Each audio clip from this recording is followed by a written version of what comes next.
Much of the corn and soybeans that Minnesota farmers produce is bound for destinations far outside the state's borders. Export markets play a vital role in creating demand.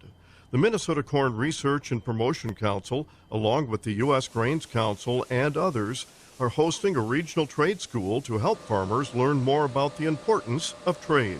You have to realize, our markets, we have only so much in the U.S. consumption, whether it's beef, poultry, ethanol, and 95% of the world's population lives outside the U.S. border, so that's why trade's important.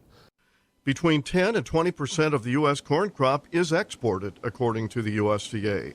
As the world's top producing country, what's happening half a world away can affect farmers here at home.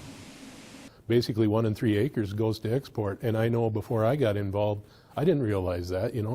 I took my corn to the local elevator, feed mill, ethanol plant, soybeans, too, and until you see those numbers and realize how much grain has to leave this country to make our prices as strong as they are.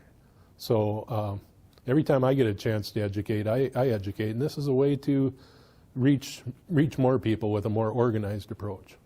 I think every producer knows that markets are a key part of what they do. And oftentimes a producer will view it as, right, at what point should they sell their crop?